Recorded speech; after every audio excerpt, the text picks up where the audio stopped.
Hop là, bonjour tout le monde, je vous retrouve aujourd'hui pour une nouvelle vidéo qui concernera le remplacement d'une chaudière fuel et bois par une chaudière état twin. À travers cette vidéo, je vais vous présenter comment on est passé d'une chaufferie qui ressemble à ça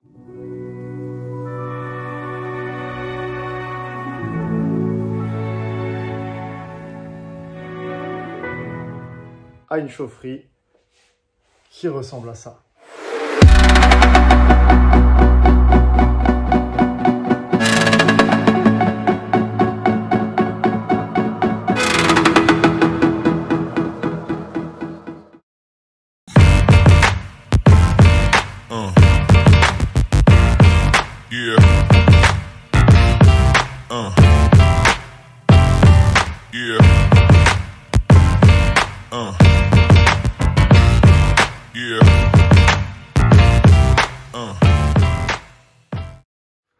Étape numéro 1, réalisation du tubage.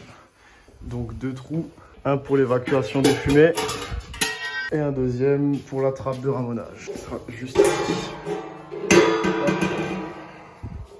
Voilà, donc tubage est en place. On a un flexible qui monte jusqu'en haut. Là, on a une réduction simple paroi, double paroi inversée. Donc là, après, on aura juste à se raccorder à la chaudière. Et donc ici, on aura un T avec une porte de ramonage. Donc ici, il faudra qu'on recoupe. Et voilà. Alors, avancement du chantier. Donc la chaudière est en place. Le conduit de fumée est terminé, les trous ont été rebouchés, il me reste encore à couper la trappe de ramonage. On a ramené le module granulé que je vais m'occuper maintenant à incrémenter dans la chaudière bois. Je vais également m'occuper à rajouter le kit de recyclage et on a également ramené tout ce qui est des accessoires. Donc le ballon tampon qui était existant qui sera récupéré avec un ballon tampon de 800 litres en complément. Donc le total des deux donne les 1500 litres qui est nécessaire pour la chaudière bois et le ballon d'eau chaude. Et donc Thierry est en train de s'occuper à étanchéifier tous les raccords que je lui ai mis dessus. Comme ça, on aura juste à raccorder les tuyauteries.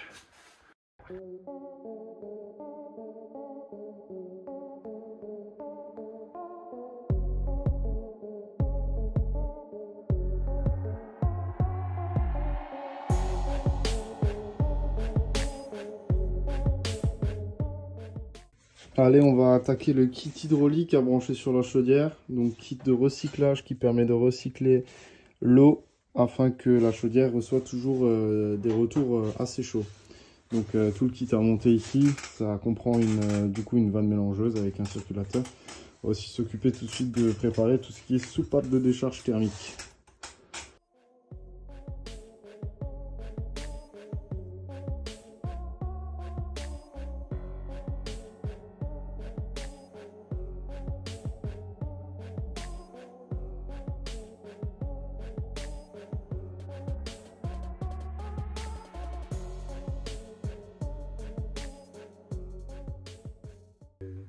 Alors, j'ai mis le kit de recyclage en place, donc il se compose d'une soupape de sécurité, d'un purgeur pour dégazer la chaudière. On a 2 vannes de départ, un manomètre, une sécurité manque d'eau et une vanne. Alors, il sert à quoi ce kit de recyclage? Ça sert à garder la bonne température dans la chaudière, de ne pas avoir de retour froid. Pour vous faire un exemple, ici, j'ai le départ qui part vers les radiateurs, ballon tampon. Ici, ça revient du ballon tampon. Ici, je pars à 80 degrés parce qu'il y a du feu. Et qu'ici, je reviens à 20 degrés, ça va faire un gros choc thermique. Pour pallier à ce problème, on a une vanne mélangeuse. Le côté où il y a le plat, c'est le côté où c'est fermé. Donc, en position de démarrage, la chaudière va fermer les eaux de retour qui reviennent du ballon tampon. Donc, vu que c'est fermé ici, ça ne peut pas passer ici. Donc, les eaux qui partent de la chaudière vont passer tout droit grâce au circulateur et se recycler en boucle comme ça, afin de garantir que la chaudière reste chaude. À partir du moment où la chaudière est chaude et atteint sa température de 60 degrés, proportionnellement, on va commencer à faire bouger la 23 voies. Donc le moteur, il faut que je le mette, il est là. On va faire bouger pour bloquer là-haut, ici. Donc ça ne pourra plus passer là. Les eaux vont passer direction le ballon tampon, revenir ici et repasser par la chaudière. Si la chaudière se rafraîchit de nouveau, on va refermer, on va rouvrir. Voilà, c'est le principe de la vanne de recyclage. Et oui, pour répondre à ta question, c'est le circulateur de recyclage. Maintenant, on va s'occuper de rajouter le module granulé à la chaudière. Également, je me suis occupé de la soupape de décharge. Celle-là, elle sert à quoi? En cas de surchauffe de la chaudière, via la sonde qui est incrémentée là-bas. Elle va permettre de faire circuler de l'eau froide dans la chaudière pour la rafraîchir et en sortie à l'écoulement. C'est une sécurité qui est obligatoire sur les chaudières bois.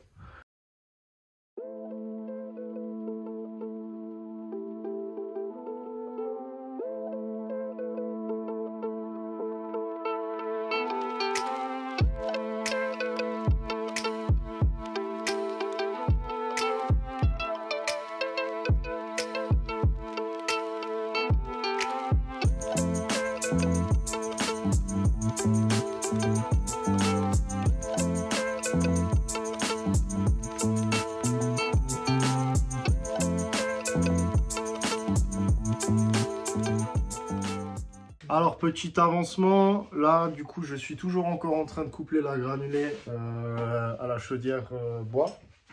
Donc, j'ai installé le système de descendrage automatique. Donc, ça, c'est le système. Normalement, vous avez souvent une manette ici où il faut tirer 10 fois. Quand on a une granulée, il est obligé d'être automatique. Donc, en fin de compte, c'est les turbulateurs que vous voyez juste ici. C'est un système qui va venir les faire bouger, quoi, avec un moteur qui va venir les faire monter. Et après, ça va les lâcher pour faire tomber toute la cendre. Voilà. Donc là, qu'est-ce qu'il me reste à faire? Je vais câbler tout ce qui est moteur, etc. Là, j'ai pas mal de câbles à raccorder. Et après, je vais venir incrémenter du coup le brûleur directement sur la chaudière. Allez, on y go. Quand on met pas la tuile, c'est manuel. Moi, ce qui m'arrive. Ouais, alors c'est la tuile, Donc là, on a déposé la face de côté où on va venir incrémenter le brûleur. Et donc là, pour faire rentrer le tube, on a démonté la fameuse bride appelée. Donc on a dû démonter aussi les volets d'air, certaines choses qui changent. Et donc là, on arrive au moment où on vient tout simplement percer la pierre, fraiser. Donc ça, on le fait à l'aide d'une visseuse. Tout simplement, on vient fraiser comme ça le long.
Voilà pour le trou du brûleur.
Voilà, donc machine installée. Maintenant, il va falloir que je raccorde tout ce qui est une partie du câblage déjà pour commencer à la carte. Et après, on va attaquer, commencer à raccorder la chaudière hydrauliquement. Là, on aura préparé tout ce qui est chaudière, c'est préparé.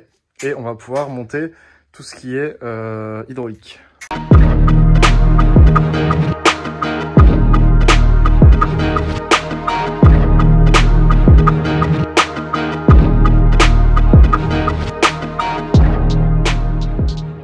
Terminé de monter la tuile, ce que j'étais en train de faire là, j'ai démonté la porte isolante parce qu'on va changer le côté vu que le client va venir comme ça avec son bois et que la porte s'ouvrait dans ce sens. D'ailleurs, ces portes s'ouvrent aussi dans ce sens. Là, du coup, ce que je vais faire en sorte que la porte s'ouvre comme ça au lieu de comme ça, et du coup la régule va atterrir à droite et les portes là, on va les changer de sens également.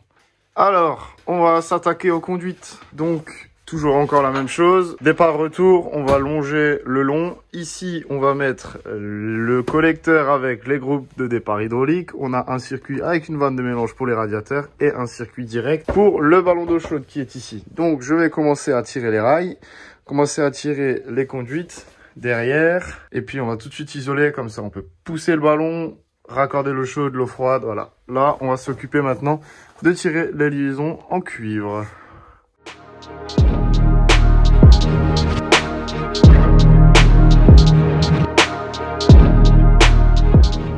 Là, j'ai installé les rails, donc moi je me calcule toujours toutes les conduites qui doivent passer, les écartements pour pouvoir avoir mes tailles de rails où je dois les mettre. Donc ça, ce sont des rails Hilti avec des bouchons.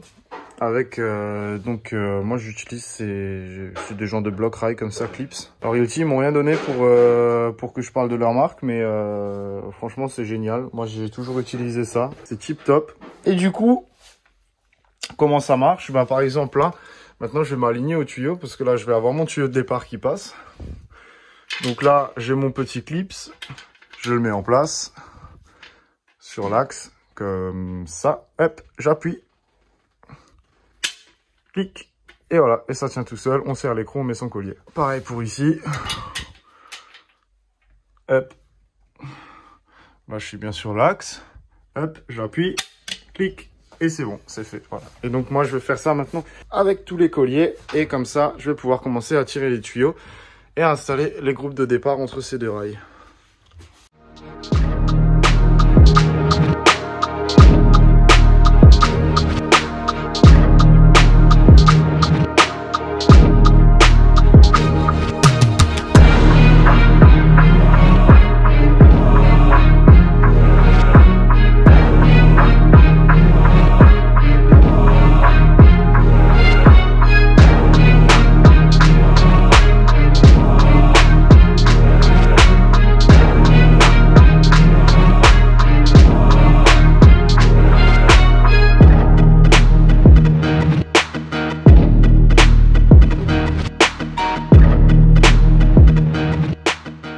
Donc là, on a tiré tout ce qui est des conduites qui vont passer derrière le chauffe-eau. Donc ça, c'est les conduites d'alimentation pour chauffer le ballon.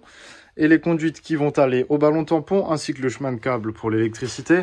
J'ai tiré l'internet là-haut. Donc ça, c'est en attente. Maintenant, il me reste encore à isoler les conduites là. Donc ça, je vais m'en occuper. Et je vais également tirer les deux conduites en 16. Donc pour l'eau froide et le retour d'écoulement de la soupape de décharge. Dès que ça se sera fait, on va pouvoir mettre le ballon dans le coin correctement. On n'aura plus besoin de s'embêter. Et on va pouvoir le raccorder et raccorder les deux ballons tampons.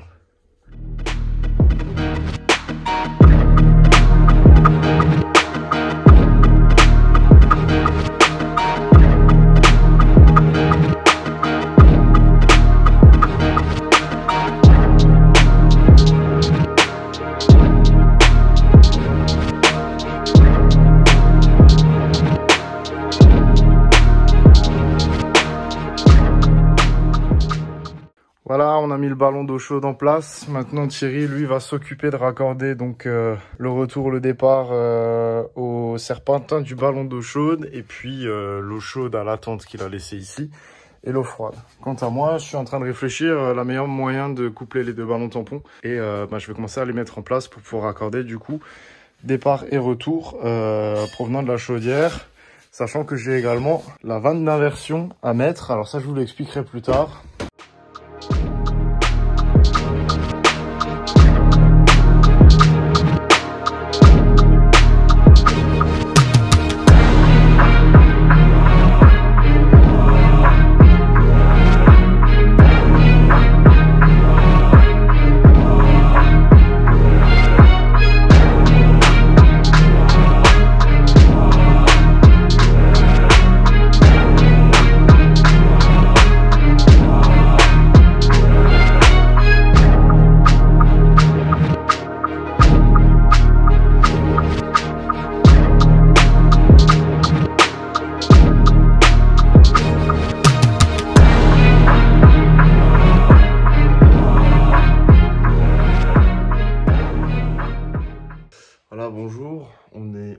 vendredi, c'est le 5e jour de la rénovation, le dernier jour normalement. La mise en service, le chantier il a bien avancé.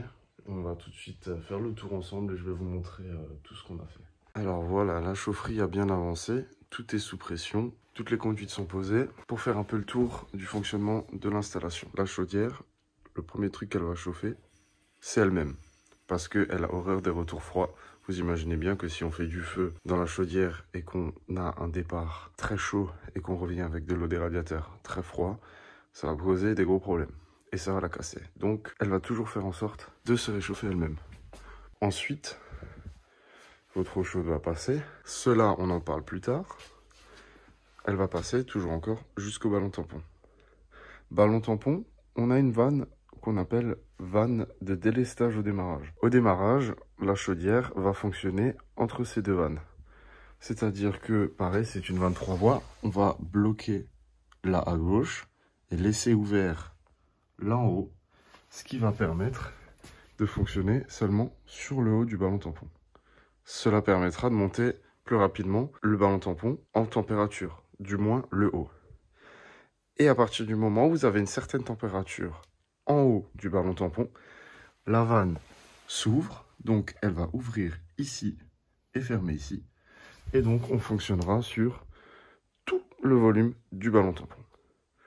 En granulé, donc quand on fonctionne avec le brûleur en granulé et pas avec la chaudière bois, on ne veut pas chauffer tout le ballon tampon parce que ça coûte cher et que c'est inutile. Parce qu'une chaudière bois, on ne peut pas l'arrêter. Chaudière granulée, on peut entre guillemets l'arrêter plus facilement. Donc en granulé, on restera position fermée en bas et on travaillera que sur le haut du ballon tampon. Pour terminer, les deux ballons tampons en fin de compte sont couplés, ils ne font qu'un. C'était un souhait du client de garder le ballon tampon qu'il avait avant, qui faisait 750 litres. Sachant qu'il faut minimum 1500 litres, on en a rajouté un de 800 pour arriver à 1550 litres.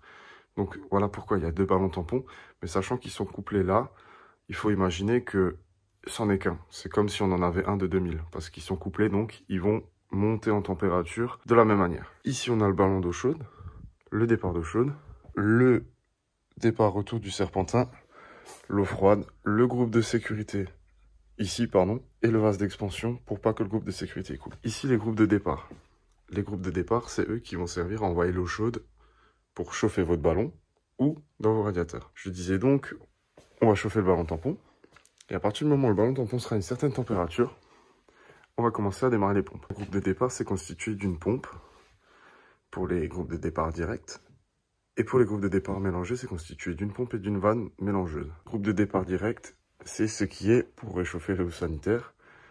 Et le groupe de départ mélangé, c'est ce qui est pour chauffer les radiateurs. À partir du moment où on a atteint une température de, ça dépend des circuits, mais 40 degrés ou 45 degrés pour les radiateurs et pour l'eau chaude, la pompe va démarrer.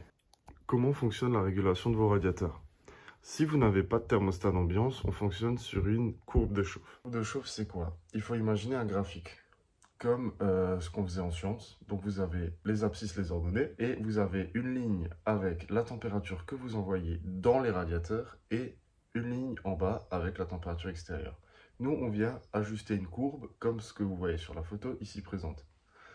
Cette courbe, la chaudière va la suivre. On a une sonde extérieure qui est placée au nord. Plus il va faire froid dehors, plus on va envoyer dans les radiateurs. Et donc, au niveau de votre groupe de départ, admettons qu'il fasse 10 degrés dehors. On dit qu'à moins 10, on veut 40 degrés. Donc, la chaudière va faire en sorte d'envoyer 40 degrés dans les radiateurs. Pour ça, elle va ouvrir la 23 voies. Ici, on a fermeture et ouverture. Donc, la 23 voies va s'ouvrir. Elle va laisser passer de l'eau chaude qui provient du ballon tampon ou de la chaudière. Et en haut, ici, j'ai une sonde de départ et donc je viens vérifier la valeur de cette température. Si j'ai atteint les 40, je ferme. À ce moment-là, les radiateurs vont circuler sur eux-mêmes jusqu'à ce qu'au niveau de la sonde, je n'ai plus 40. À ce moment-là, je vais rouvrir pour avoir de nouveau 40 et je ferme, etc., etc., etc. Il continue à faire froid dehors, j'envoie un peu plus. C'est le matin, ça se réchauffe de niveau, j'envoie un peu moins. Et c'est là où vous allez faire des économies. Voilà pour ce qui est de l'avancement du chantier. Donc là, aujourd'hui, là j'ai une grosse journée. Il va falloir que je fasse toute l'électricité. Là, actuellement, il est 7 h et des poussières. Et j'ai un technicien de chez Energy Concept, qu'on ne présente plus, qui va venir me donner un coup de main pour faire la programmation et câbler la carte, ce qui est très gentil parce que là je suis un peu à la bourre. Et donc l'idéal ce serait que j'ai déjà tiré tous les câbles. Donc voilà, tout ce qui me reste à faire c'est tirer tous les câbles, les 3 sondes du ballon tampon, la vanne de délestage au démarrage, la sonde sanitaire, brancher la terre, les 2 circulateurs, la 23 voies et puis voilà, bah ça fait déjà pas mal. Donc voilà, je vais me dépêcher et puis je vous reprends tout à l'heure.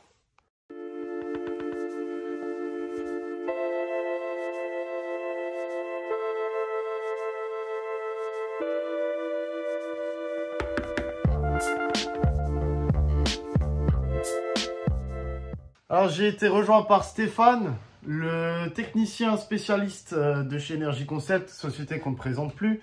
Donc spécialiste de la marque ETA, et donc ensemble on est en train de câbler la carte. Du coup je me suis occupé de ramener tous les câbles, donc là c'est terminé. Tous les câbles sont tirés, alors il y a encore quelques finitions à faire, j'ai encore l'internet à finir de raccorder. Et voilà, donc là on est en train de finir de raccorder la carte, et ensuite on va faire tout ce qui est batterie de test, voir si tout est câblé correctement, et après c'est parti pour la mise en service.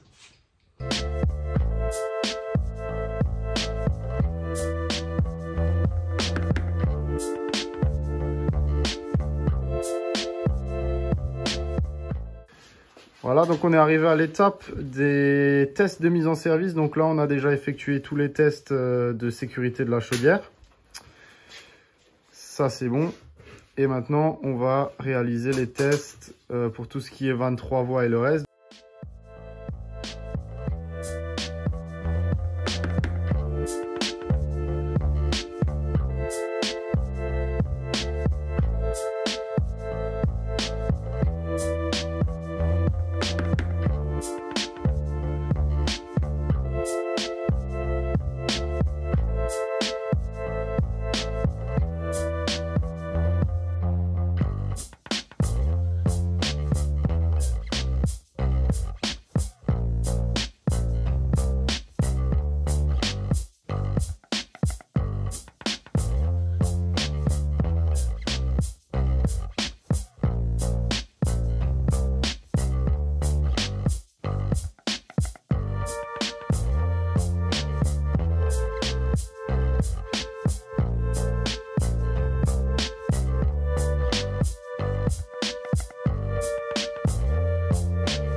Alors on a démarré la chaudière.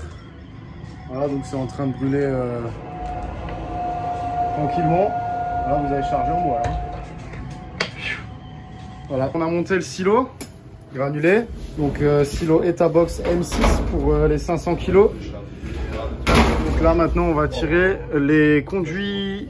Alors on va mettre du PVC en 75 pour pouvoir faire guide pour les tuyaux qui vont devoir atterrir jusqu'ici.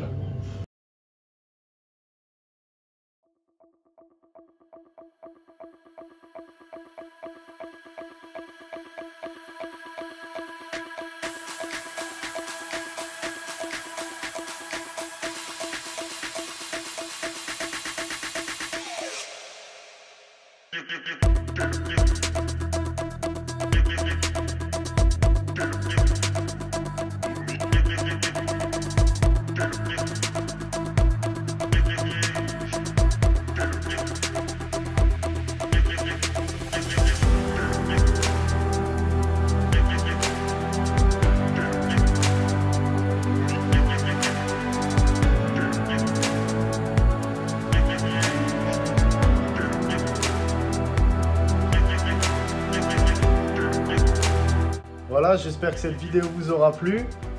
Nous, on va trinquer à la nouvelle installation. Je vous retrouve bientôt pour des nouvelles aventures. Et comme on dit chez nous, skate!